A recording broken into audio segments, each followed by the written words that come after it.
प्रधानमंत्री नरेंद्र मोदी 31 अगस्त रविवार को शंघाई सहयोग संगठन SCO शिखर सम्मेलन में सम्मिलित हुए, जिसके बाद दुनिया के सामने दो विपरीत ध्रुवों के बीच सकारात्मक मुलाकात हुई। जी हां, इस शिखर सम्मेलन में प्रधानमंत्री नरेंद्र मोदी और चीन के राष्ट्रपति शी जिनपिंग के बीच करीब 1 घंटे तक सकारात्मक मुलाकात चली। पीएम मोदी ने आपसी भरोसे और सम्मान के साथ संबंधों को मजबूत करने की प्रतिबद्धता जताई। दोनों देशों के बीच सीधी उड़ान सेवाएं जल्द शुरू होंगी, जो कोविड के बाद रद्द कर दी गई थी। शंघाई सहयोग संगठन की शिखर सम्मेलन में हिस्सा लेने के लिए तियानजिन पहुंचे थे पीएम नरेंद्र मोदी, जिसके बाद उनकी राष्ट्रपति शी जिनपिंग से मुलाकात हुई। रविवार सुबह 10:30 बजे यह मुलाकात जो है समाप्त हुई। बैठक बहुत ही सकारात्मक माहौल में हुई है। पहले बैठक के लिए 40 मिनट का समय निर्धारित था, लेकिन बैठक 1 घंटे से भी अधिक चली। बैठक को संबोधित करते हुए पीएम मोदी ने वर्ष 2024 में राष्ट्रपति शी जिनपिंग के साथ कजान रूस में हुई मुलाकात को याद किया और कहा कि इसका द्विपक्षीय संबंधों पर सकारात्मक असर हुआ है। उन्होंने यह भी कहा कि भारत आपसी भरोसे, सम्मान व संवेदनशीलता का ख्याल रखते हुए संबंधों को मजबूत करने को लेकर प्रतिबद्ध है। यह पीएम मोदी की 7 वर्षों बाद चीन की यात्रा है। इसके अलावा बैठक में पीएम मोदी ने यह भी बताया कि जल्द ही दोनों देशों के बीच सीधी उड़ान सेवाओं को भी शुरुआत हो जाएगी। वर्ष 2020 में कोविड के बाद दोनों देशों के बीच सीधी उड़ान सेवाओं को रद्द कर दिया गया था। उसी दौरान पूर्वी लद्दाख स्थित वास्तविक नियंत्रण रेखा में चीनी सैनिकों की घुसपैठ से सैन्य तनाव बढ़ गया था। इसके बाद सीधी उड़ानें भी बंद कर दी गई थी। अभी 2 हफ्ते पहले ही चीन के विदेश मंत्री वांग ही नई दिल्ली आए थे, जहां उनकी विदेश मंत्री एस जयशंकर से मुलाकात हुई थी। इसमें सीधी उड़ानों को शुरू करने को लेकर सहमति बन गई थी। पीएम नरेंद्र मोदी ने कहा कि जल्द ही दोनों देशों के बीच सीधी उड़ानें जो है वो शुरू हो जाएंगी।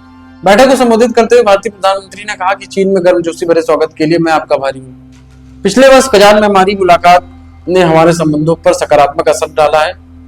पहला मानसरोवर यात्रा फिर से शुरू हुई है, जिसके बाद अब सीमा विवाद सुलझाने के लिए दोनों देशों के विशेष प्रतिनिधियों के बीच बातचीत भी शुरू हो चुकी है। दोनों देशों के बीच सीधी उड़ानें फिर से शुरू की जा रही हैं।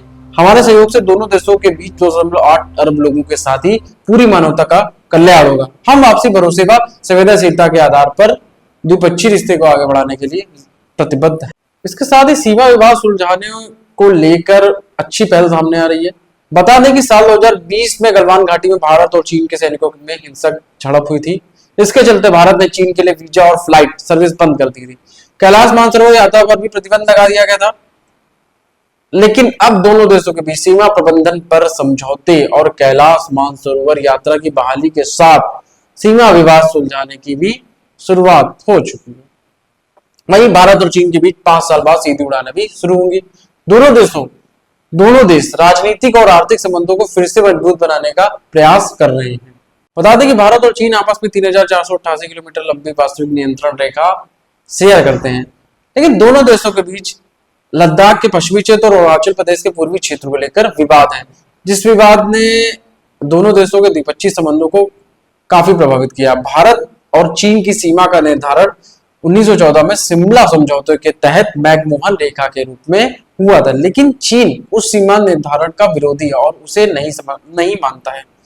इसके साथ हम आपको बता दें कि तिब्बत के पास चीन की सीमा से लगता अरुणाचल प्रदेश राज्य है, जिसे सीमा के अनुसार जो इस समय भारत का पूर्वी राज्य है, लेकिन चीन अरुणाचल प्रदेश को तिब्बत का दक्षिणी हिस्सा कहकर इसके चीन का राज्य होने का दावा करता है। वर्ष 2062 में भारत और चीन के बीच युद्ध हुआ था, जिसने सीमा विवाद को और गहरा कर दिया, क्योंकि चीन ने लद्दाख के अक्साई चीन पर कब्जा किया था और सिनजियांग स्टेट का हिस्सा बताया, जबकि भारत अक्साई चीन पर दावा करता है।